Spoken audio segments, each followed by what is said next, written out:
magandang umaga.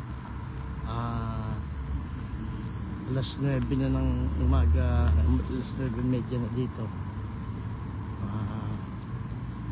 sa Almaty, Kazakhstan.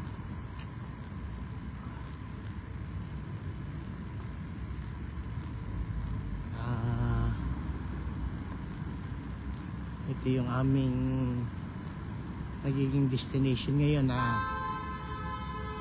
Yung mga dating kasama sa Soviet.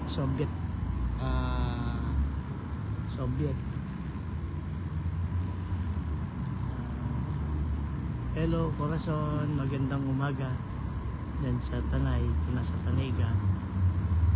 Ito yung aming pinupuntahan ngayon. Yung mga Soviet member ng Soviet dati. Dito kami sa Almaty, Kazakhstan. 3 oras lang ang diferensya din sa ating oras. Galing na kami ng Armenia. 4 na oras naman doon. Saka ng Georgia, sa Tbilisi. Ayun siya. Kami mismo, dito kami natulog sa Almaty. Ito yung iconic nilang Hotel Kazakhstan. 1977 pa ginawa, kaya bahagi ng history ng Soviet. Maganda rin may loob. Iconic ito dahil sa may kukumparado sa Manila Hotel. Iba't ibang lahi yung pumupunta. Maraming kasabay iba't iba. Medyo hindi ganong kalamigan ngayon, siguro ba ito yung mga 15 siguro degree.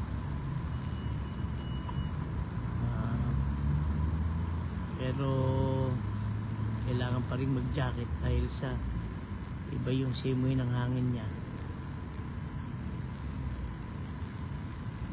Kung kayo magagawin ng Kazakhstan o Almaty, sarap din puntahan dahil tayo dito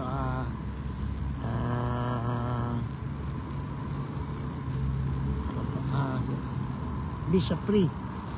Pero pagdating doon sa Georgia kailangan mo ng existing visa ng bansa na kunwari US, Japan, Korea, Schengen.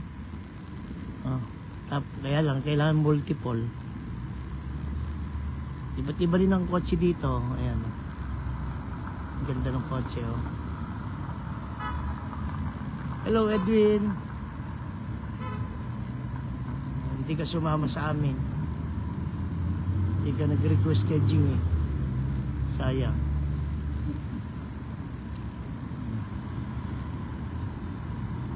Medyo wala tayong kakulay na dalawa dito, puro mapuputi.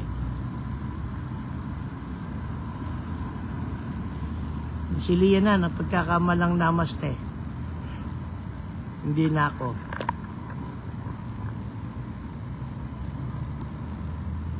Ayan yung mga nire-rentahan na 500 tenge minimum. Yung kanilang pera ay tenge na ang conversion ay 1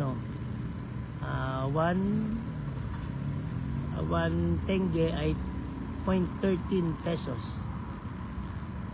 Kaya pinakamadaling conversion pag 1,000 tenge nakita o 100 pesos para 120 para madali siyang i-convert.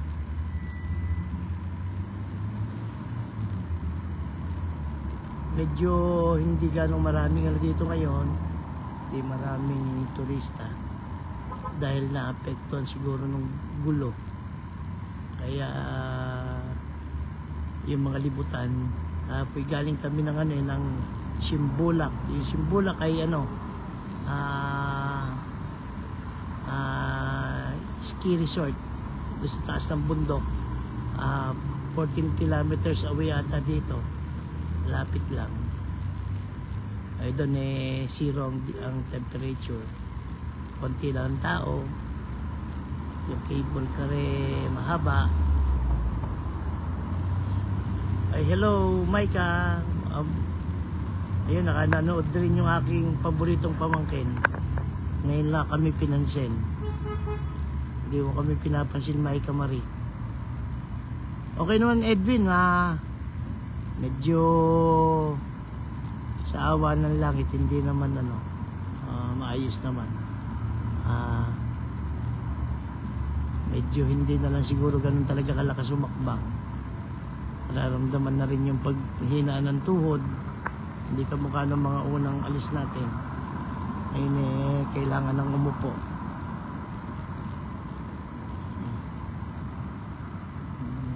Pero masarap yung experience. Kami lilipat ng hotel dahil sa itong Hotel Kazakhstan ay malayo dun sa sa mismong mga shopping district. O baka dahil kaya ito sa mga medyo elitista dito sa lugar na ito. Kaya mas gusto namin doon sa mas maraming tao.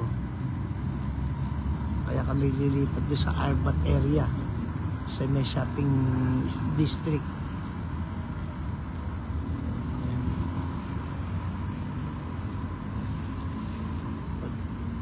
Pag mamaya experience namin itong scooter, 500 tenge, di 50 pesos lang ang minimum. Nagagamit naman dito yung GCash, kaya lang wala naman akong GCash, kaya GoTime meron ako. Mabilis siya malaki.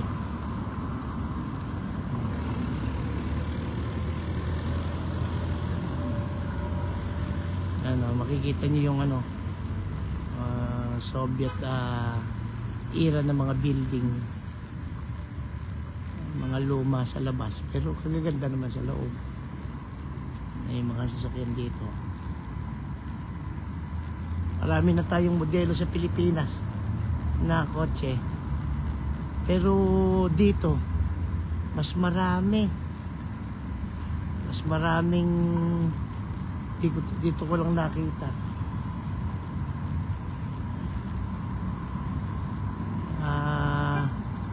Toyota marami rin, pero iba't ibang modelo. Ganun pala, may mga yari sila na ginawa na para sa atin lang. Wala dito, hindi ako nakakita dito ng Innova, hindi ako dito nakakita ng Wigo, Mirage. Madalang dito pick up, puro SUV.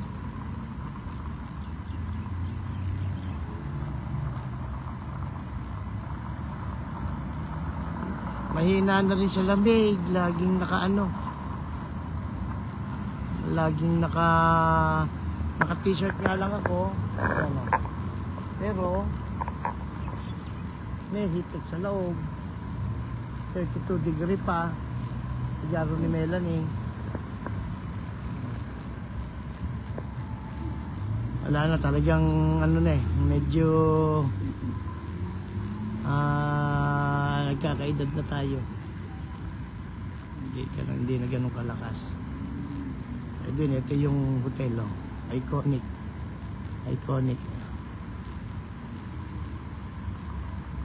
26 floor ang pinakamataas. Nandun yung parang bar na hindi ko naman napuntahan. Si Lian pumunta kagabi.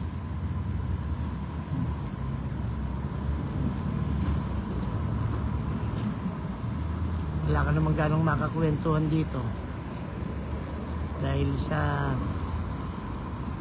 mga Russian ang kadalasang naririnig mo.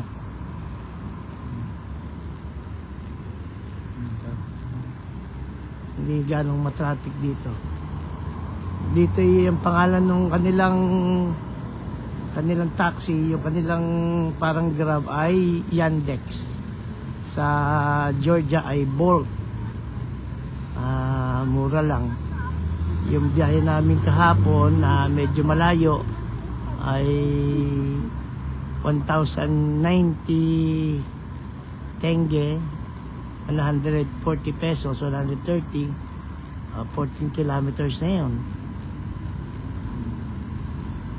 Uso na rin dito yung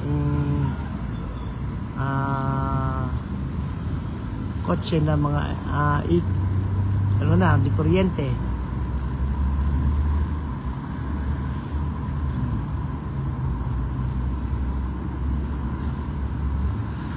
Yung mga tao naman ay hindi European ang mukha. Ang Georgia ay parang European. Ang Armenia, yung isang pinanggalingan namin ay hindi rin European ang mukha. Pero sabi ng mga dahil siya border na ng Iran, medyo hindi naman mukhang Arab, pero iba, hindi ko ma-describe. Iba't iba talaga.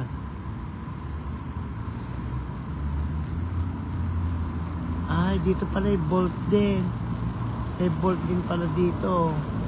Yung kanila kulay green na scooter, Bolt ang tatak. Yung sabay yan Edwin sa Gimba. Si Mike hindi naman nagparamdam ata. Mukhang tiningnan lang. Kamusta na si Alaska Dodong, Maika Marie?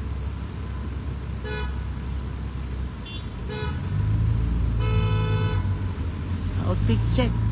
Dali. Ayan. Dali lang ha. Ipapatong ko rin. Medyo... Ayan. Yung refresh Maika, Ayan. Pa rin. T-shirt na lang. Dahil babalik pa ako sa loob, kakain. Naka-hintik na bigay ng nanay mo. Sa tsinelas, pero naman. Naka-medyas. Naka-hintik din sa loob para magpasukin ng lamig. Good morning. Ayan.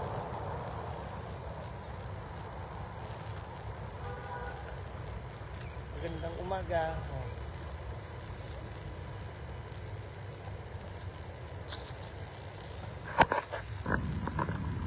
Yan, nakita mo na Maika. Ayan si Ace dumating din. Okay ba yung shoot ko? No. Hindi kasi naililipat-lipat itong cellphone natin. Kaya hindi Ayan. Medyo yung sapatos nagkakaroon ako ng sugat. Medyo matigas yung nadala kong Adidas.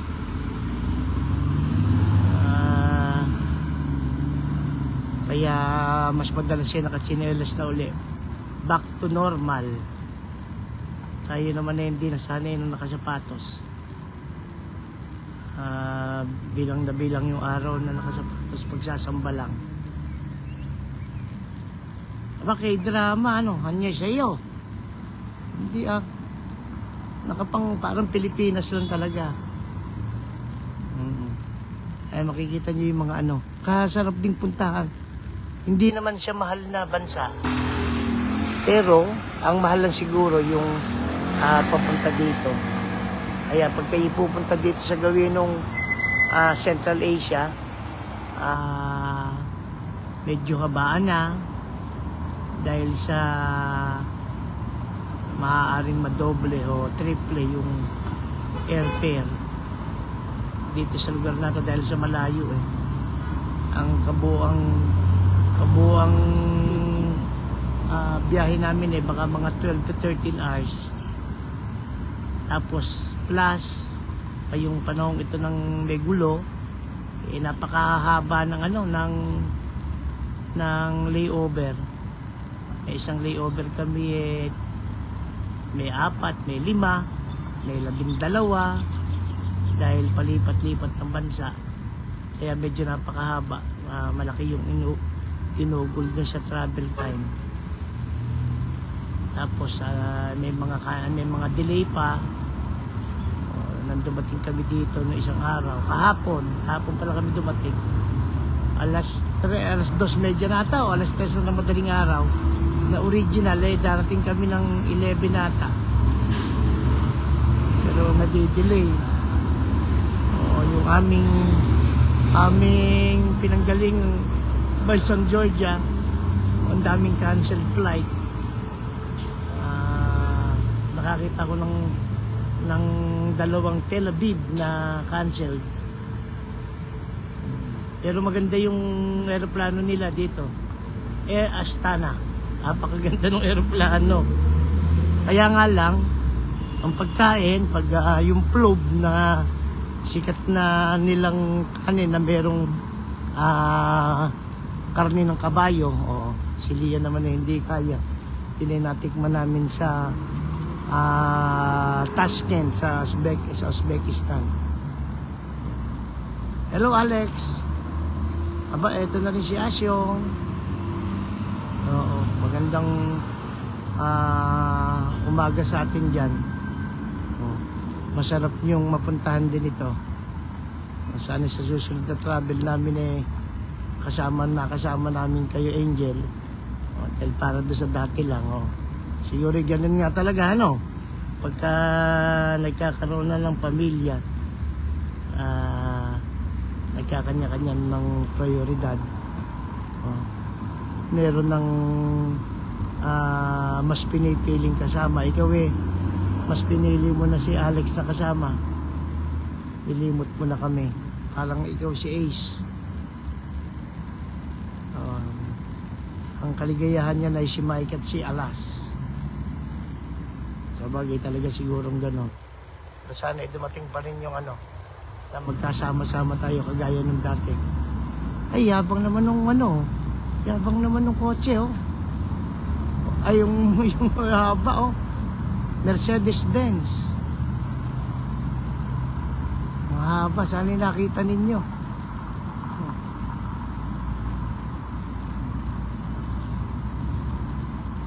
Ito, Angel, yung aming tinulugan, Hotel Kazakhstan. Iconic, kaganda. Hindi pa kamahalan kung ikukumpara sa atin dyan sa Pilipinas. Ay ito ang may kukumpara mo sa Manila Hotel. Doon napakamahal. Parang mas siguro triple siguro ang halaga sa daily rate. Ayan. Tingin-tingin tayo. Kami naghihintay-hintay lang ng makasama ako dahil kakain kami. Kami lilipat ng panibagong hotel dahil sa sinubukan lang namin itong iconic na to. Lilipat kami doon sa may Arbat, sa may shopping street. Masanay tayo doon sa kumakain doon sa gilid-gilid. Dito naman pag kumain ka, breakfast lang ang libre, yung pagkain mahal. Kaya para ma-enjoy yung pagkain, lalapit kami doon sa mas mura. Masarap na rin yung tipid-tipid din. Limitado lang naman yung budget. Itong travel namin na ito dapat sana noong December. Pero dahil sa nagkaroon ng emergency yung aking magulang, hindi na namin muna pinuntahan. Nang puntahan namin ngayon, Yung aking apo naman ang nasa ospital, pero maayos naman ang kalagayan. Nanibago lang sa klima. Dito sa gawin ng Kazakhstan area ay kahapon ay 0 pa rin naman doon sa mataas na bahagi. Dito naman sa downtown kahapon ay nag 8-9. Pero ngayon ay parang ito ay baka mga 14-15 siguro. Magkakaya ng walang jacket. Yan yung mga yan yung ilalayo ko pa kayo ng konti para makita nyo naman yung iba. Lakad tayo. Merong dito, merong seconds yung yung tawiran. Medyo ayun yung Wendy's, ayan yung halaga. Ayun yung halaga ng Wendy's. 1,900 tenge, ibig sabihin siguro mga 220 yan. Hindi rin gano'ng kamahalan.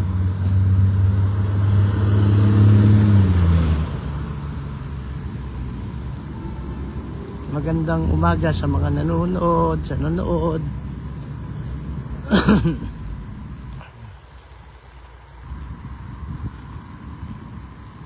Dito makikita ninyo, malinis yung kanilang mga tubig, dumadaloy sa kanal.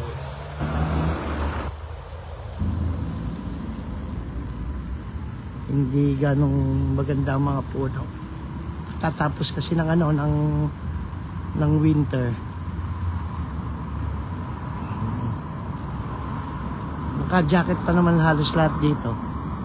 Pero hindi na yung mga winter jacket.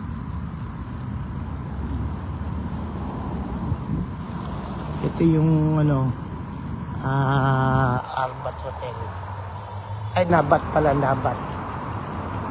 Yung mga nila.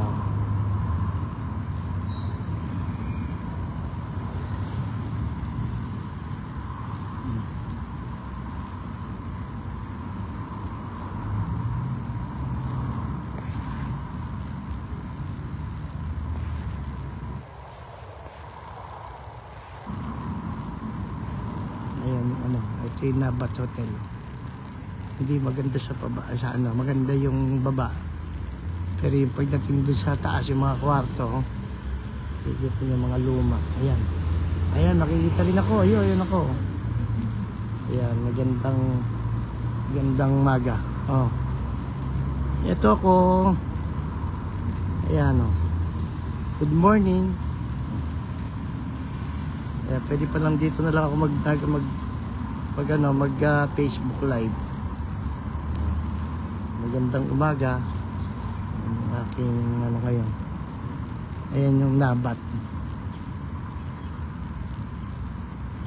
Hotel. Kapag tinanaw mo, kaganda sa labas, sa baba. Pero yung mga kwarto, saan yung nakikita ninyo?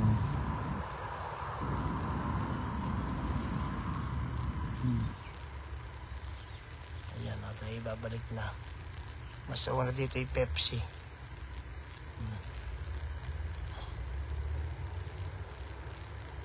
Babalik na tayo dun sa ating baka yung aking mga kasama naghihintay na ng pagkain. Kami kakain ng libreng breakfast. Kasama dun sa libre o kasama dun sa binayaran pala ay pa rin tramo, ayun di pa rin pala, di kuryente pala yung kanilang bus. Di kuryente pala.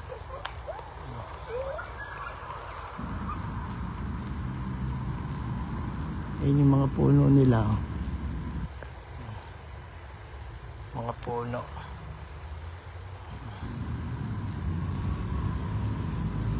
Talagang lumang city na rin. Hindi nila sinisira yung kanilang mga mga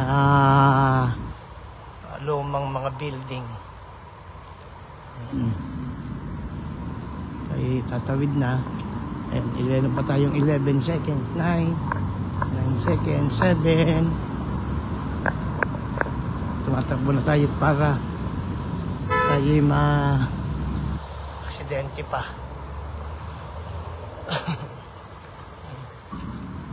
Ayan, balik na ako dito sa aking pinagsimulan. Kamusta ba Mike ka dyan? May labang pasok.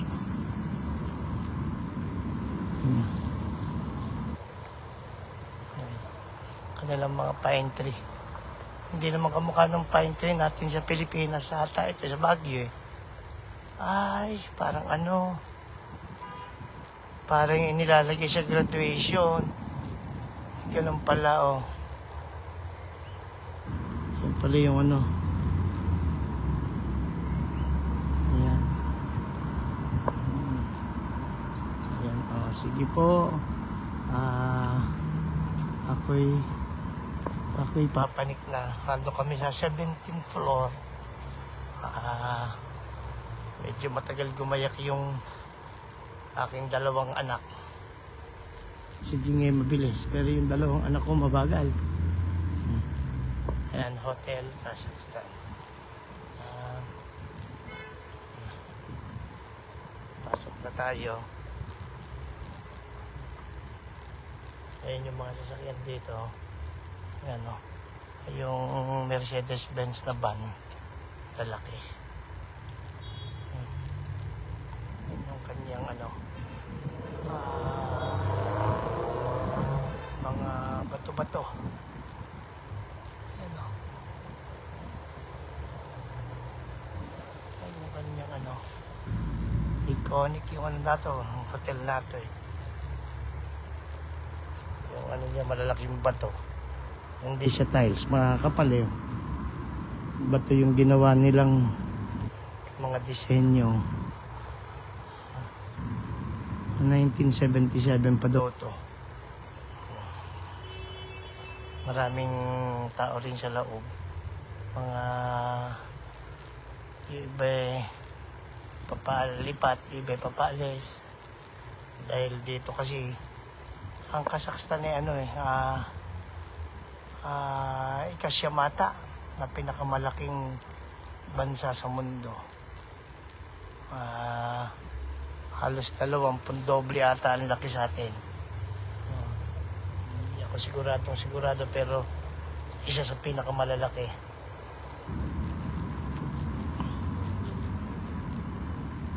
Ayun yung pangalan, Hotel Kazakhstan.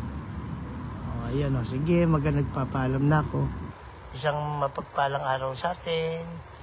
Ingat sa init. Kamusta kay nanay? Kamusta kay Melanie, Benji, Elda, Adiboy, Unyo, Kanenet,